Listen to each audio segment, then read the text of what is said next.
All right, sorry about that, guys. So I'm going to have Corey actually just run in here. He's literally in the next room because we had a feeling, because things are live, sometimes things can go wrong, and so I wanted to make sure we get to actually interact with him. So I'm going to have him actually come on over here right now, and we're just going to interview him here live in person. But to give you a little overview of what Corey does, you can grab your chair and come on, slide over here, brother. This is Mr. Corey Gladwell. Always have a backup. All right, Corey, tell me a little bit about how you got into entrepreneurship, my man. Yeah, so when I was 3, I sold my first product. When I was a kid, I had coffee carts and candy carts and everything you could think of as far as businesses go, trying to build businesses and get stuff going. When I was 18, I got into real estate as my first legit business as an adult. And I just kept going from there. I went to owning a nightclub, a restaurant, started my own vodka brand, everything I could get my hands on. And it wasn't really until recently, the last 5 years, writing books, becoming an author, and building online businesses that I really found what I was looking for the whole time, which was freedom to be myself, express myself, and enjoy my life while building businesses at the same time. Okay, that's awesome. And obviously I know that. And so what I wanted to talk a little bit about the book and being an author and how you ended up in that kind of world, right? So I work with fitness business people, a lot of them, or just entrepreneurs, and they're wondering, I want to write my own fitness book or workout thing or diet, whatever. So how did you even get into that world? Were you just naturally a writer? Did you go to school for that kind of stuff? Or how did you even end up there? So I'm actually a high school dropout and didn't get a degree or anything. And so for me, when I had the nightclub and restaurant and all that, I kind of crashed and burned and didn't know how to manage that kind of 7-figure businesses. And so I went into meditation. In the beginning of 2012, I had a profound spiritual experience and connected to the oneness of all life and just felt this unconditional love for everything. And that's what led me to want to write the first book. From there, I just thought, I need to get this out. I need to write something down.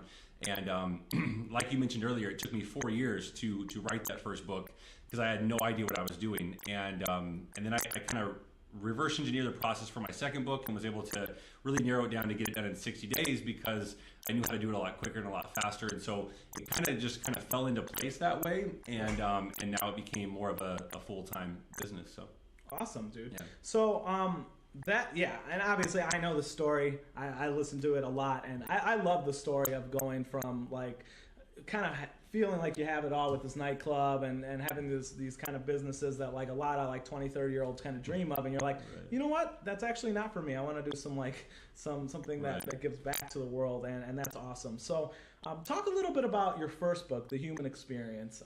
What's kind of that about? What was your inspiration for it? Was it that profound spiritual experience? And I guess, just give me a kind of a rundown about it. Yeah, so my first book, The Human Experience, it started with the spiritual experience. I spent 3 weeks in an enlightenment state and feeling just completely overwhelmed and overjoyed with love and just at peace. And then I went into meditation after that, and I spent an hour in meditation, which I still do today. In the last 5 years, I've done an hour of meditation every single day. And during that time, I would have these insights and these realizations that would come to me. And so I kind of started writing notes down and just kind of putting pieces together. Yeah. And the whole book itself really is about self-actualization and self-transcendence. And so to really be able to take control of your life and in charge of yourself so you can create the life you want and whether that be business or just relationships or family or friends or whatever it is, be able to kind of fully create what you want in life. So yeah, I love it. And how long did the first book take you? I know how long the first book took you, but why don't you tell everybody how long the first book took you to write, launch, publish? What was your experience doing that? I mean, it's your first book, right? Yeah. Anytime you do something for the first time, there's probably some things you did wrong or right, or maybe you might have done better. I mean, what was that like? I mean, what was the hardest part? So I wish I would have known what I know now back then, but I started in 2012 and I had no idea what I was doing. I just literally just started writing little notes, and I would have a topic, and then I would just start dumping my brain onto something. I remember I always felt like I had to be like in this creative zone. Like I had to be like, I have to get my genius on right now and like get in the flow, or else it's just not going to work. I can't write a book that way. And I run into a lot of people that I help nowadays. They're like, I'm not feeling it today. I don't know. I can't really tap into that creativity.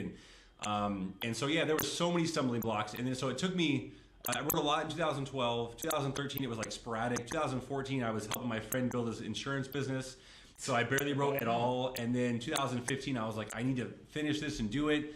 And tried to wrap it up. And then I finally actually didn't publish it until January of 2016, last year. And but before that, I had paid like $5,000 to a publisher, to this publishing company that was going to publish it for me. This publishing company, and they did absolutely nothing for me, and there was like no refund policy, and trying to research all these different things and find. I mean, it was just like there were so many different ways to try to make it happen, and wasted a lot of time, a lot of energy, and a lot of money.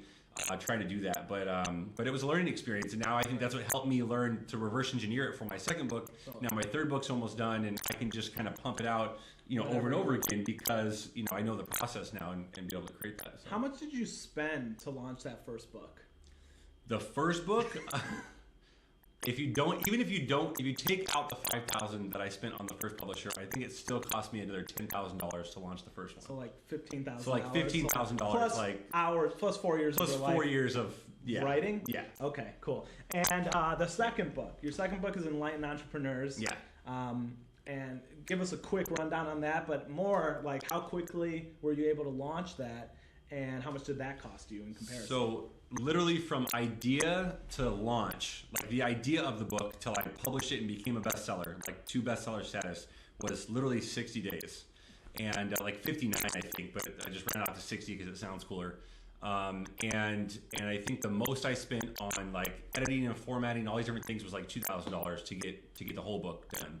And launched, and I, and my time was like, I think I spent like 2 hours a week, I think, total investment of time during the 60 days weeks. Okay, to make it happen. Yeah. Adam Earhart, our good buddy, he's asking if you did this. What's up, man? He asked if you were doing it self-publishing or traditional. So it's all self-publishing, because even a lot of the big publishing companies out there that you would work with, or you'd hire to pay 10, 15 grand to do, like I was trying to do, they still self-publish through CreateSpace and Amazon. So they're still going to publish your hardcover or your ebook through the same formats that you can do yourself. And so I do it myself now. And if you want, as you do it yourself and you want to get a book deal eventually, you just need to like launch that thing and keep it pumping and get tons of reviews. And then you can approach a publishing company like a big, like, a Hay House or some of these big, huge publishing, Penguin or whatever. And then you can actually get a good sized book deal. Like I know one of my friends and clients, Herbert, he self-published and was doing like, he had no idea he was even successful at it, but he was selling 25,000 copies a year. And the book publishing company found out and signed him a huge contract and got him a big book deal, and you get a nice paycheck from it too.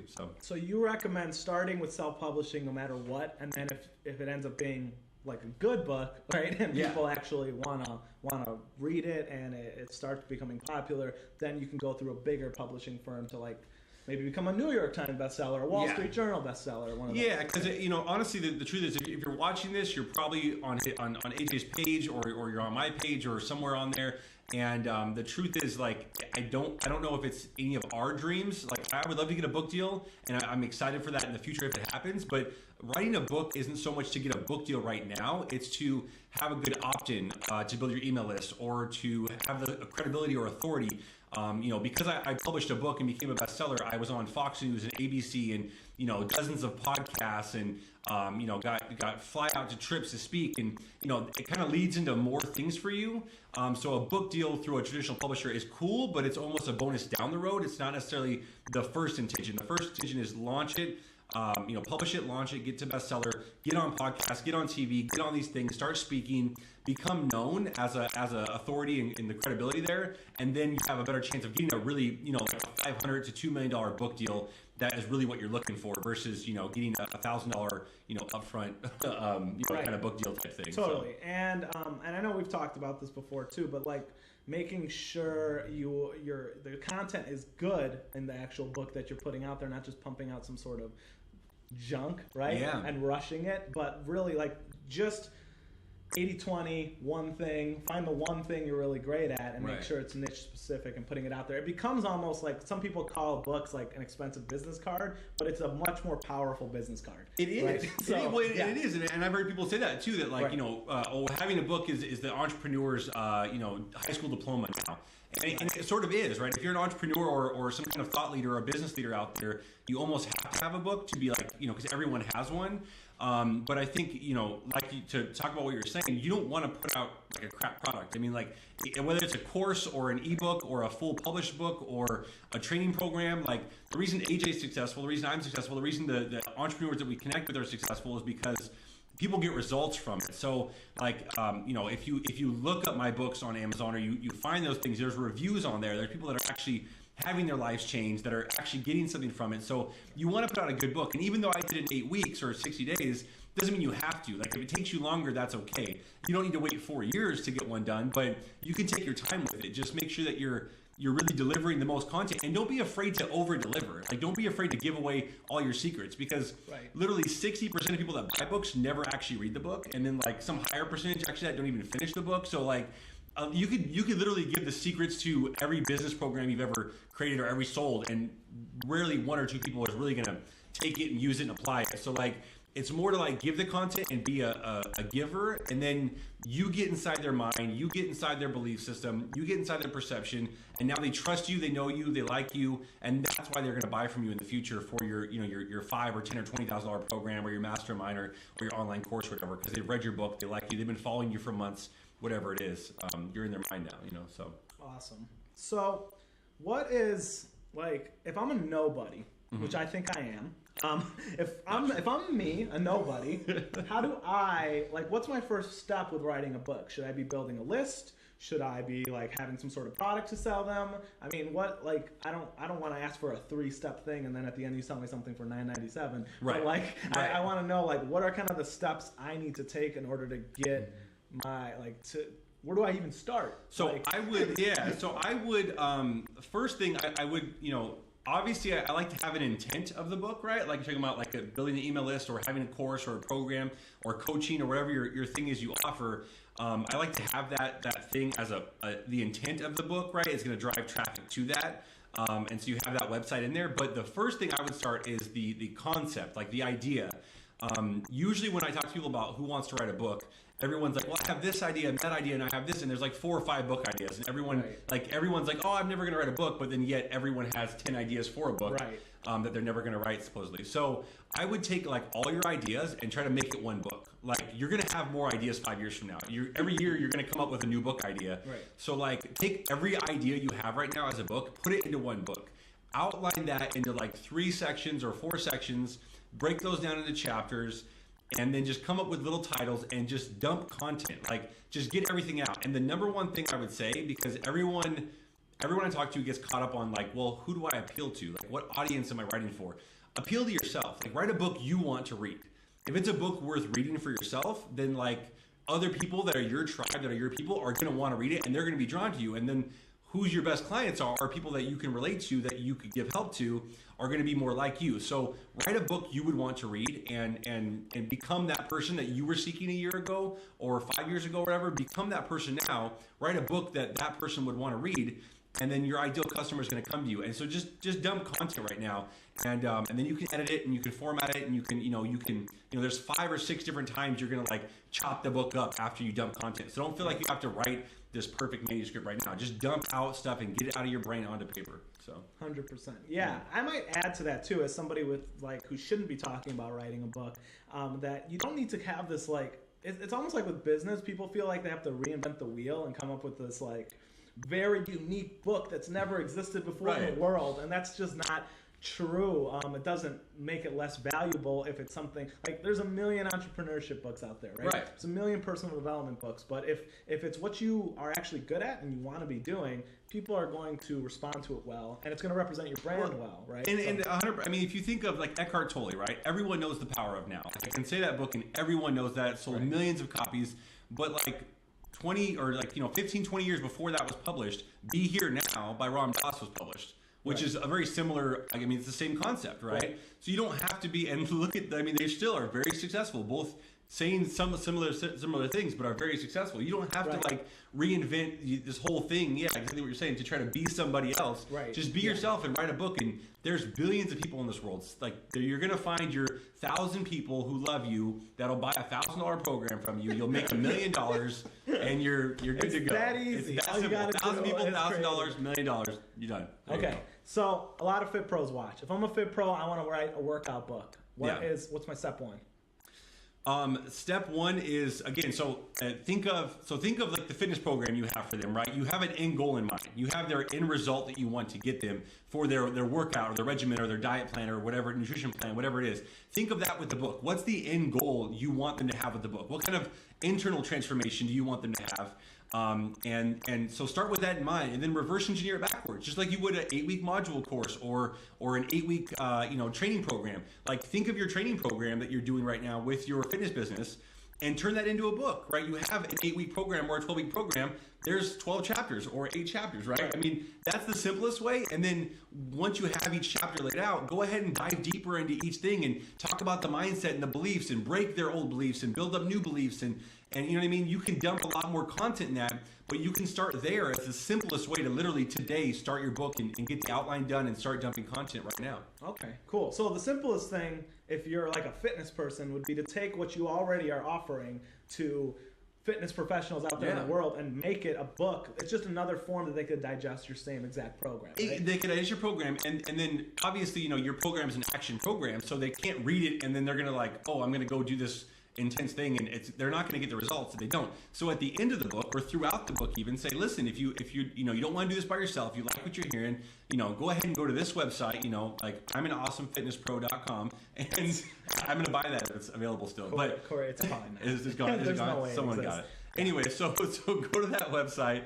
And they will click through, and they can join, watch a free training or schedule a session with you, or whatever it is, or they can get on your email list, or whatever it may be. And now you have 1,000 versions of you out in the world on Amazon or wherever else, in Barnes & Noble, working for you, your little army, driving traffic back to your site, helping become your authority. And then on top of that, you're, like I said, you're the credibility, so you can become like those big names out there and start getting on interviews and become more of a fitness guru and do it that way if that's something that you're interested in doing. Right, so. And to add to that, like some people buy at different levels of stuff, right? So somebody who maybe never wants a personal trainer or to work with you in terms of like fitness or whatever might love your book and be able to get that same transformation in their life without ever directly hiring you, right? So you create, different people learn in different ways, right? It's like, so like me personally, I love always having a coach who like cracks the whip and yells me and makes me do things. Like that's why I originally, when I met Corey, it was so that he would force me to write a book. Like that was why I had him. But some people are a lot better self-paced, and some people learn in different ways. So, and also some people may not be able to afford you as a trainer, right? Maybe you charge $1,000, $5,000, $3,000 for personal training, but for your book is $14. So anybody can still get that information, and at least they're able to get some of what's going to help them, or it'll point them in the right direction. So so think about like the amount of love you can kind of give to somebody by creating a book. It's not about necessarily you becoming the bestseller, right? I mean, that's awesome, and that's an added bonus, and you will probably end up on interviews and podcasts and live casts and things like that. But on top of that, you reach more people now in a different, using a different medium, right? So awesome, dude. So hey, look at that. One of my older clients is here, and do you know Krista Harem? I think she says she loves you anyway. So, but lots of people love you. So awesome, love you too. Awesome. So if you guys have any questions for Mr. Gladwell while we're on here, also about launching your own book, please put them in the comments, because while he's physically here, he will answer them before he goes, up to 40 minutes away in Long Beach, and you may never see him again. It's so far. So he may not answer the question. So far. Anyways, cool. I kind of wanted to go a little backwards. I'm a little all over because I got thrown off with our audio thing not working, but no biggie. We'll test it after this. But what is the biggest failure of your life? Biggest failure of my life. So I think the biggest failure of my life was probably When I was owning the nightclub and restaurant, I got rid of the restaurant, and I think losing myself in that entire industry. And being, I was 23 years old, so it was like partying and women and drinking and, all the things that I think every 23-year-old imagines, Vegas trips every weekend. And I think losing myself in that and acknowledging, I remember there was a moment I was outside on the deck of the nightclub and I looked up, it was like a clear night, and I remember like knowing I had everything externally that I wanted. I was completely unfulfilled in the inside. And I think ignoring that feeling and ignoring that calling inside me that said like you need to change, because I just ignored it and I kept going. I didn't listen to it. I think ignoring that was probably my biggest failure.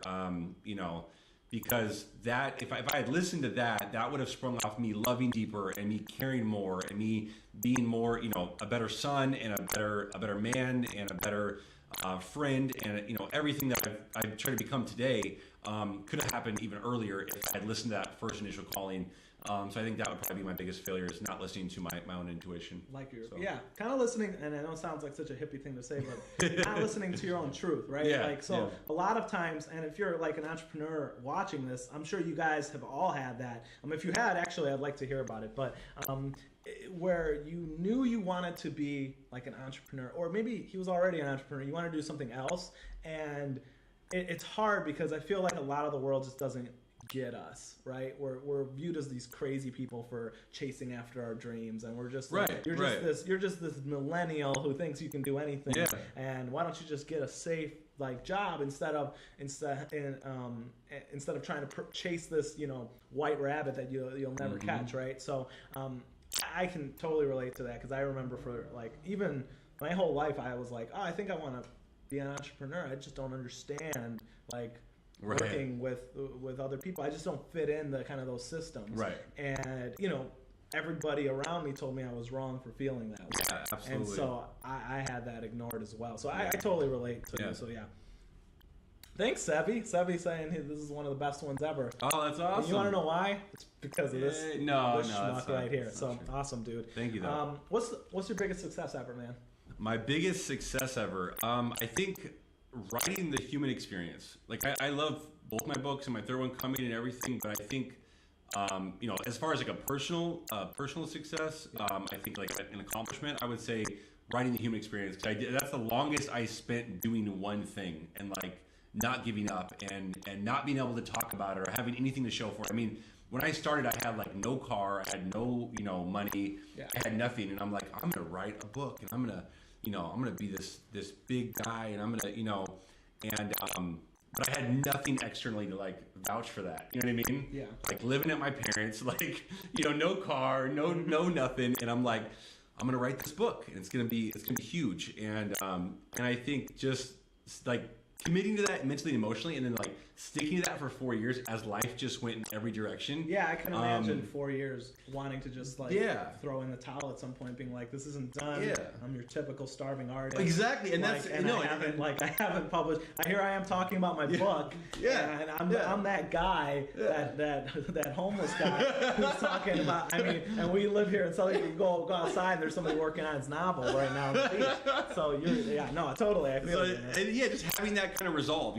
Someone asked me, once about what is my greatest thing about myself that I appreciate. I think resolve, just continuing to not give up. You know what I mean? And I think as an entrepreneur, right, it's just as a human, I think you have to have courage, and you have to have resolve, and you have to have persistence and perseverance, and just be able to continue forward like that in the face of all adversity, because you're gonna fail all the time. I feel this last year was one of my most successful years in every way, and I feel like it also had the most failure ever, because I tried so many things and they didn't work. Totally. And I think you have to accept that kind of failure and embrace it and chase it and go after it and be okay with it, because a lot of people hit it, they stop, and they're like, oh, I'll get the comfortable job, or I'll get whatever, and I'll not do anything else. Right. So. And we were talking about this the other day. People, they get really afraid, and I know you resonate with this as well. Yeah. People are really afraid of uncertainty, which absolutely. Is why it's easier to take the safe job or even the potential of failure is so scary that a lot of times, or not even knowing, right, people do the same things over and over and over again, even if they absolutely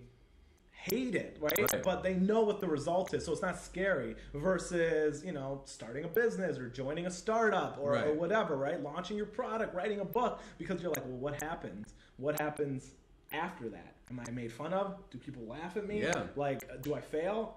Because, you know, I was a similar way. I failed, like, at, like, maybe 7 different businesses right before this business, which is, you know, moderately successful, right? So, it's the same exact thing. I think the difference was, like, I wanted to win really bad, like, and so I wasn't necessarily too embarrassed about failing, because I was like, I can't fail every time. Like, one of these times I'll win. It's and gonna so I'm work. just going to keep going until eventually I win. So, anyway, cool. I think that would be a great takeaway for kind of anybody watching here, is not to be afraid to fail. And I think that's almost our time here. I want to respect your time, man. Let's go one more thing before we roll out. You are famous now, Facebook right? famous. Yeah. Facebook famous. This is what it looks like. All right. So, who's your favorite superhero? My favorite superhero. Or let's rephrase the question. If you were a superhero, which superhero would you be? If I were a That's superhero. a better question, God, that's a tough one. I mean, I'm kind of a mix between, like, Jesus and Buddha? No. You know, right? Right? Yeah. JC, my man. No. Yeah, I'm kind of a mix between, like, Deadpool, Doctor Strange, and Superman. Okay. If I had it, like, let's pick one. I mean, you know, I'm greedy. I don't need you to can't say it, but they're like right different now. versions of me, you know? I can't. Just pick one, man. There's none of them's wrong. I guess Doctor Strange, I have to say. I thought you were going to say Superman. You're just the strongest and best at everything. No. Remarkably good looking, humble. Well, you know, that's you right. can shoot things. Yeah, I can't do the eye thing, so I can't win. That's because you I don't can't believe fly enough, yet. man. Eventually. Why Doctor Strange?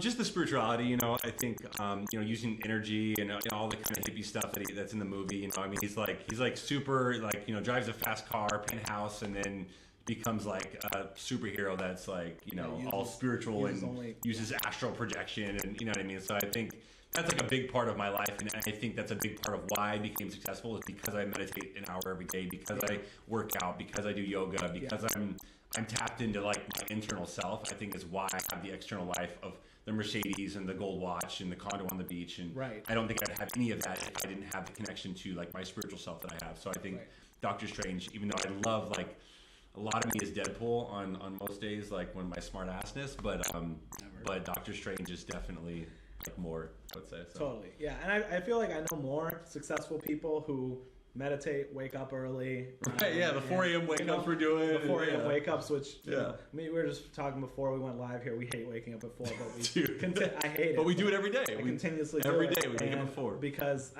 I know, of all the people I know who wake up at 4, like 90% of them are wildly successful in whatever it is. It doesn't just mean money. It's successful in just healthier, happier, huge like, impact, right? So like, I'm gonna copy what those people are doing instead of the people who are like, well, why do you wake up at 4 a.m.? And I'm like, because that's what winners do. So I'm just gonna copy the winners. I'm not that smart, so I'm just gonna copy what smart people do. Right. Awesome, man. Well, I appreciate you being here. Yeah. I appreciate you guys for watching. Thanks for bearing with me with the tech difficulties. We're probably going to jump on a test right now to fix it. This has been AJTV with special guest Corey Gladwell. Yeah. If you like this, please, if you like the show, please click like, share, leave a comment. And if you're watching the replay, go ahead and leave any questions or comments or any questions in the comments, and I will go in there and answer every single one of them at any point in history. Okay? Thank you guys for being here, and stay awesome.